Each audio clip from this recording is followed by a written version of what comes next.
Good morning, everyone. We are live. It is Coffee with Tina every Friday morning at 7 a.m. Pacific, where we come together as a community to talk about all things narcissist and family court. I'm not an attorney. I cannot give you legal advice.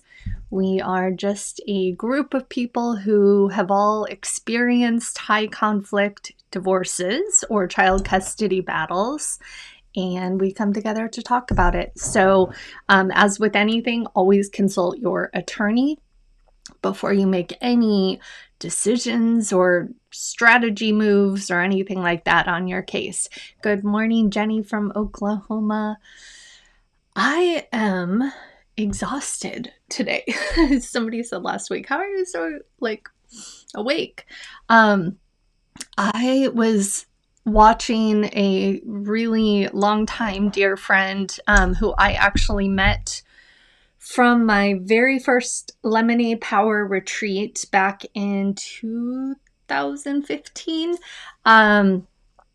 Her case, and with things being on Zoom now, it's easier to log in and watch court proceedings in a lot of areas, not all, but I forget. I haven't been to court in so long because of the pandemic. I forget how absolutely it drains the soul right out of you. It's just such a broken system.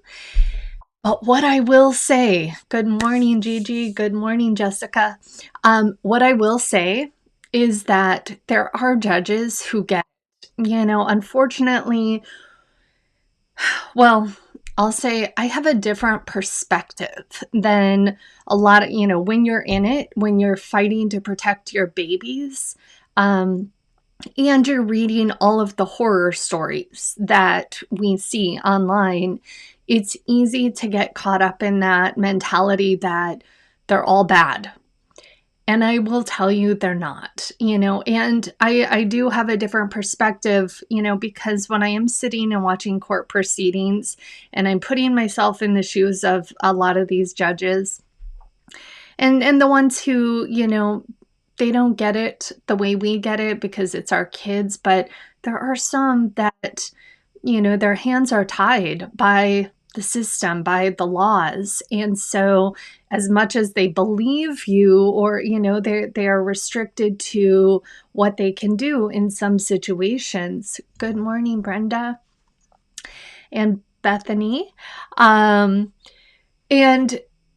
so, it's a different perspective to sit and just watch and remember that some of these judges are human. Some of what we bring to them, a lot of what we bring to them is he said, she said, speculation. And again, it goes back to it's not what you know, it's what you can prove. But I will say, I was in this court case, it's been a trial, most of this week, just watching and having it play in the background as I was working. And, at the very end, the judge did the right thing, and it's not final yet. There's still one more trial date, but it gave me hope. And she, there was one part of it that she didn't get where she was basically lecturing both parents about, you need to do the right thing. You need to put these kids first. But her concern and compassion for these kids was palatable. You could feel it. And so, keep that in mind. There are times where if I'm talking to a coaching client, I'll tell them, stay off my Facebook page. Like most people who run huge Facebook pages would, want all of the interaction and the engagement and the likes and all of that. It's not what there are times where if you're preparing for court or if you're needing to stay as hopeful and positive as possible, I would not recommend going on to are, the one mom's battle, or any area where you're getting pulled down by negativity. I know for me, it was so important to stay hopeful and stay positive. And I do believe that the power of our mind is a really big piece to all of this. I do remember I used to write down before every court date exactly what I wanted the outcome to be. And was it always exact? No, but it kept me in that, if I walk into court doomsday that everyone's against me, and that comes across in my actions, that shows in my presentation. And so I know these are really hard topics and really dark topics, but cases like the one that I saw this week, it gives me hope that there are still judges and other family court professionals who are doing the right thing, who are pro-child, even though in some areas their hands are tied. So keep that in mind. Good morning, Mike, Northern California. Gigi says, I had a judge with CPS appeal by my ex who completely ignored the evidence. I read that yesterday on our private chapter, and my heart sank for you. And I think that's where it's important, these communities, for people to come together and feel heard, because it is such an isolating journey. And when you're getting slapped down constantly by the system and no one around you gets it, it's kind of a double whammy. So my heart is with you on that. Good morning, Angie. Couple of things. Speaking of OMB chapters, make sure you've joined yours. We also, I know we have a dad on this morning.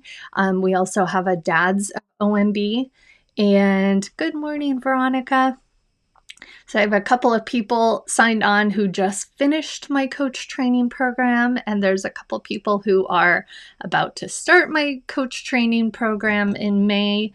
And I think we have 5 spaces left. So if that's something you're interested in, you would just go to hcdivorcecoach.com, and at the top, click apply, and you can either select the application or the scholarship. The next scholarship spot will be for August. So let's see what else.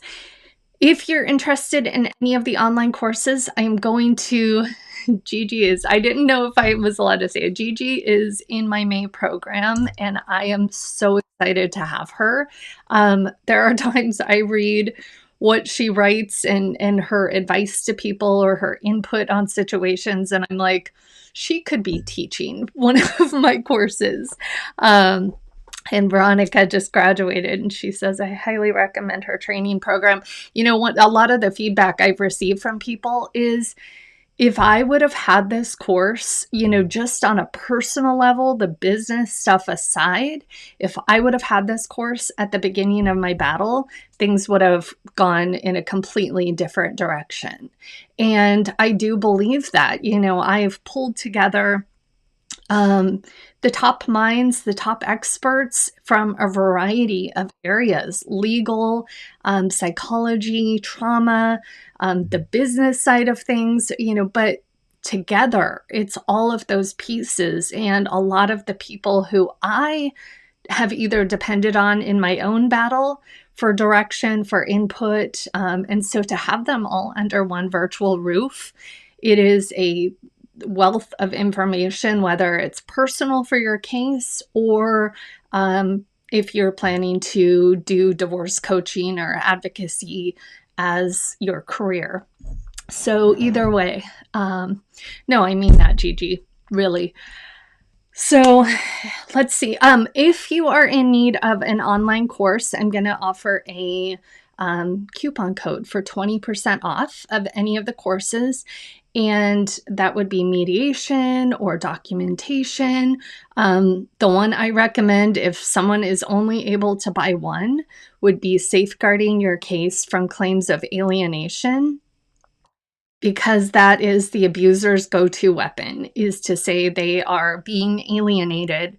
It allows them to avoid taking responsibility for the reason their relationship with their kids is either non-existent or severely fractured.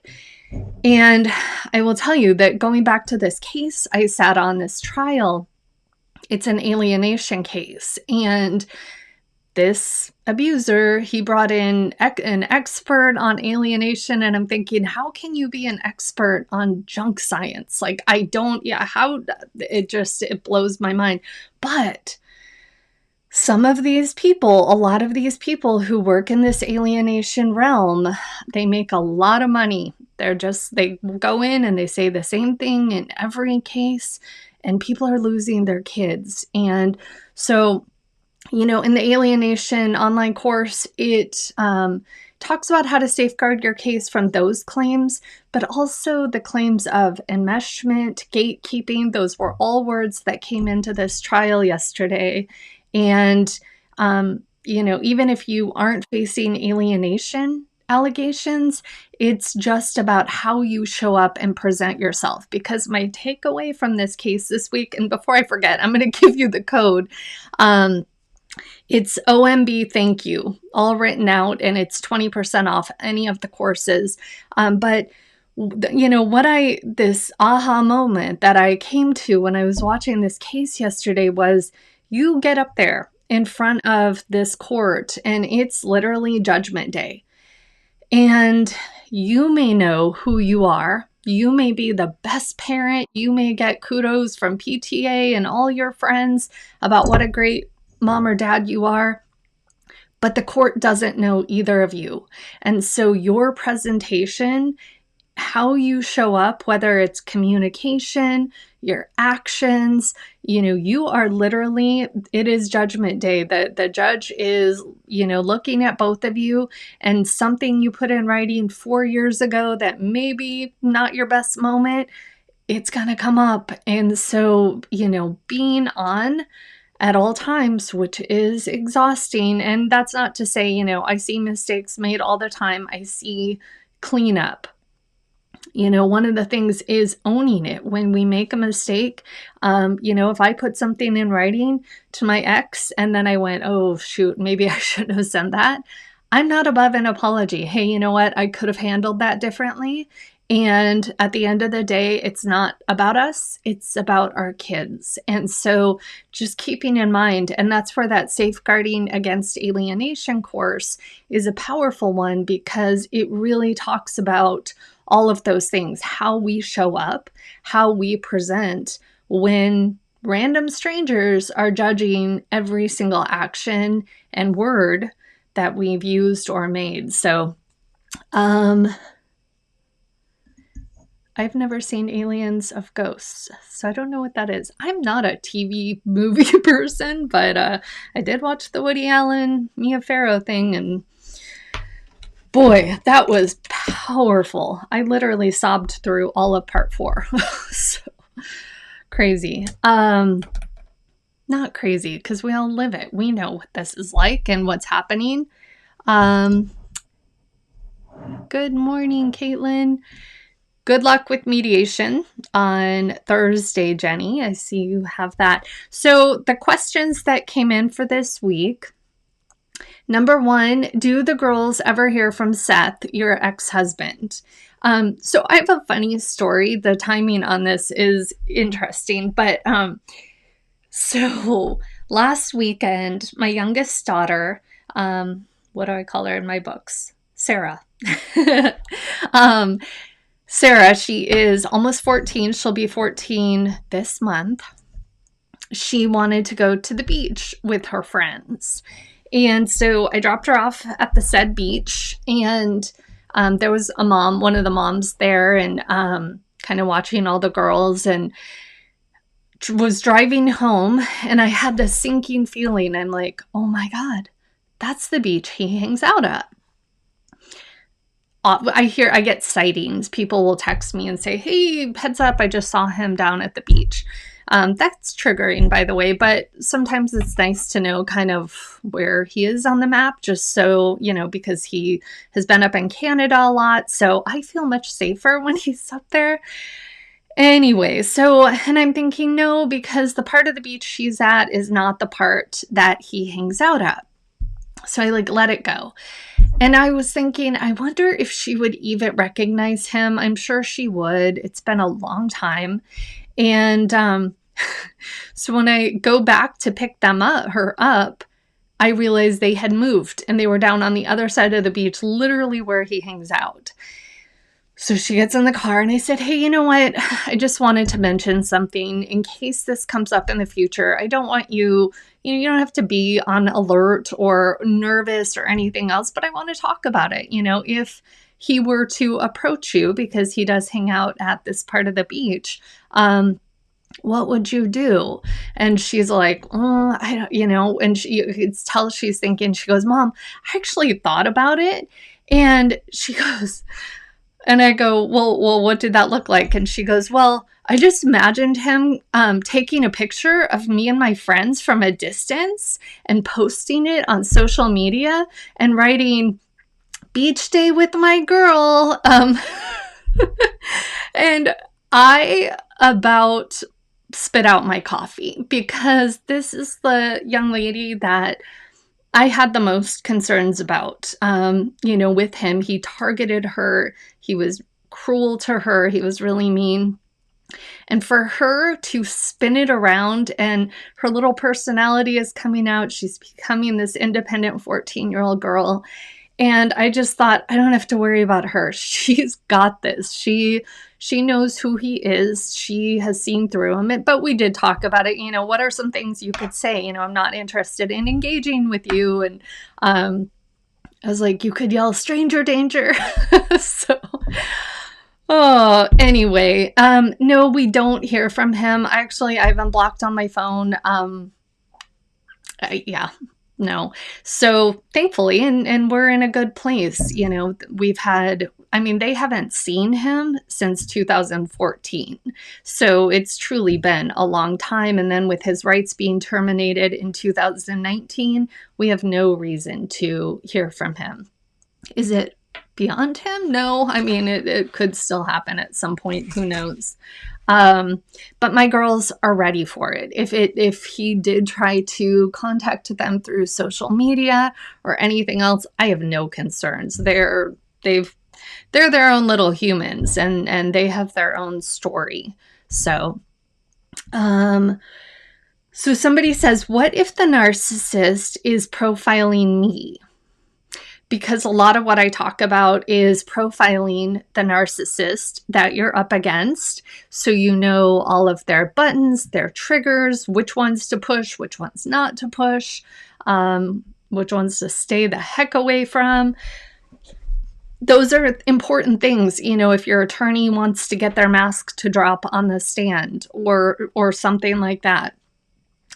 The thing is, and I know these things come up because sometimes the narcissist gets a hold of the canned responses, and people will email me and say, the narcissist is using these on me. Yeah, that's inevitable. We actually had a narcissist who knew that when somebody was using our canned responses, I think it was your attempt to portray me in a negative light has been noted.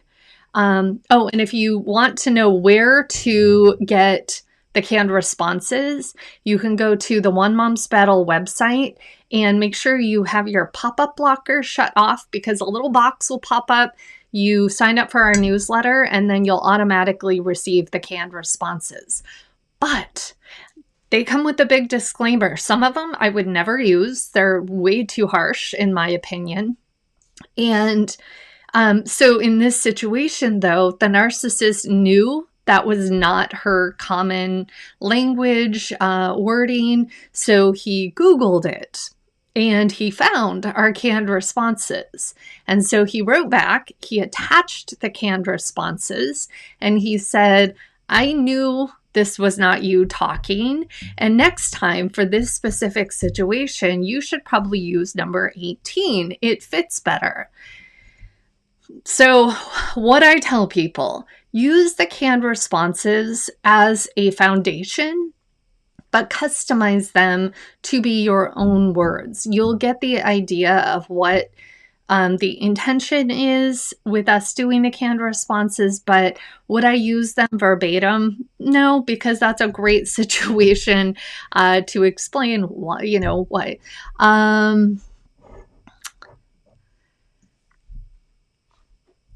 Well, hello, Wesley from Lodi, California. And so is the narcissist profiling you? Yes, they've always been doing that though. That's not new. That is literally since the day they meet you, even before they meet you. Let's say you met online. They have scoured the internet looking everything up, everything that they can find on you. They scan you, they know where it's like when you first start dating them and my descriptor is that he honed in, he scanned for every single hurt, all of any baggage I had from childhood. He became my Band-Aid for all of those things. And then he had the power because he can rip that Band-Aid off at any time and leave me bleeding. And so they are scanning you since they meet you. I remember and this just came up, I don't think I've even ever written about it. I remember when I first met Seth and we had been on like 4 dates and I had been openly talking. He had been quizzing me, or not quizzing me, but interrogating me about ex-boyfriends, who I had dated, all of this. And I was an open book. I had told him my 2 main relationships.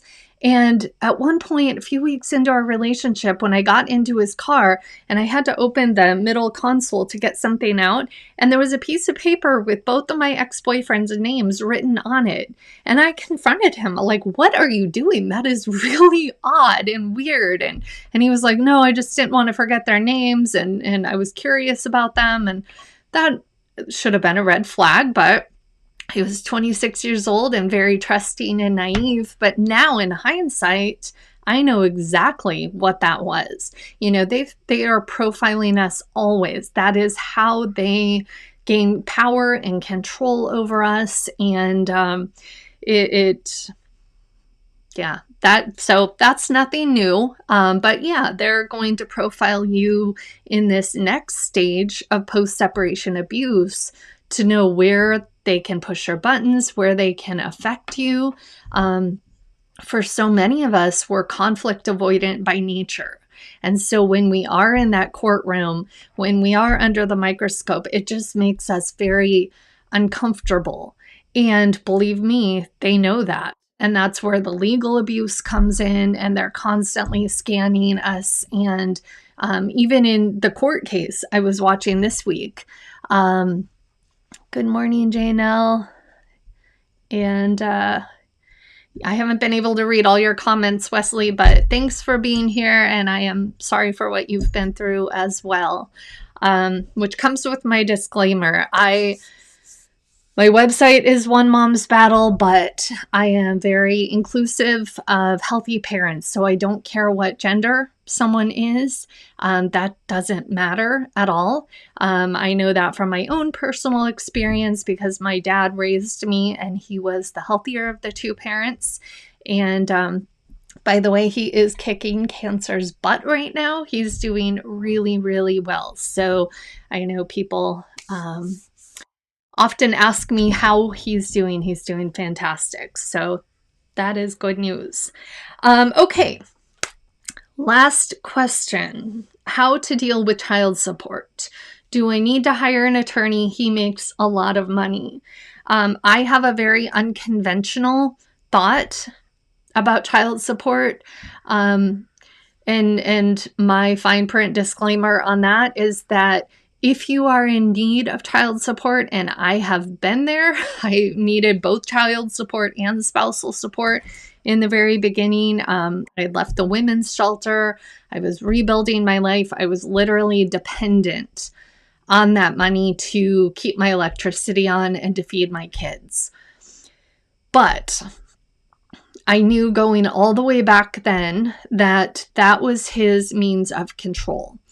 And it had been that way during our marriage. And so my goal from day one was to get out from under that. And so I've worked very hard. Sometimes I've worked a couple of different jobs at a time to get out from under that control. The way I see child support is leverage. And it's going to be different for everybody based on the situation. But the one thing, when we're talking about profiling narcissists, the one button that every single one of them that I've come across has is finances. Even when we have somebody who is a trust fund baby, who's never had to work a day in their lives, they still don't want to write that check to you every month. Even if it's not their money, even if it's from their great grandfather's, cornfields, it is, they want to see you eating top ramen out of a dumpster. And the thought of you excelling in any area of life, whether it's going back to school, whether it's, going forward in a new relationship, getting a new career, whatever it is, that's a threat to them. They cannot handle you going forward. And so if you have access to money through support, they can't handle it. And so they all have this huge button, the financial button. And so there's no guilt, no shame if you are in a position where you are dependent on that, but I cannot emphasize enough, work to get out from under that control. Because once things move towards, if it comes in, it's nice. Like I remember how freeing it was to get to the place where if the child support came in, that meant I could buy extra clothes for my kids or take them to do a couple of fun activities that they loved, or buy them something new for their bedroom, whatever it was. But I wasn't dependent on that to keep our electricity on. And that feeling was amazing. And then getting to the point where, okay, if it comes in, it's going into their college account or whatever it is for you. You have leverage when that starts happening and you get out from under that power and control that they have. In my situation, I don't know what state you're in. I did not have an attorney, and in California, all we have to do is open a case with Child Support Services, which I have nothing positive to say about that agency. In fact, at the very end of our battle, my ex-husband forwarded me this string of communication between him and he and our child support worker would blow your mind. I ended up filing a complaint and getting her removed from our case. And she got in a lot of trouble with her supervisor because of the level she was engaging with him. It was highly disgusting and inappropriate. So I don't like that agency for a lot of reasons. It's a system, it's a government, and it's a problem, big time. They're failing families. So I just turned mine over to them and they did all the work. They have an attorney on staff. So every situation is going to be different. I can't give you legal advice on that.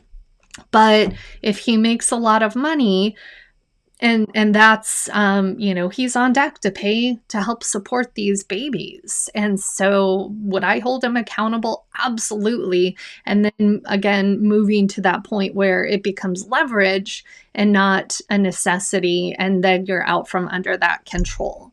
My attorney warned me about child support agency for the same mismanagement reasons.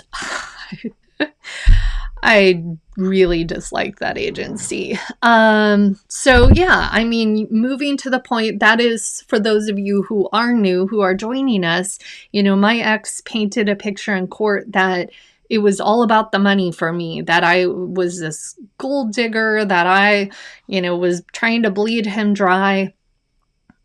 No, I just really wanted to feed my kids. But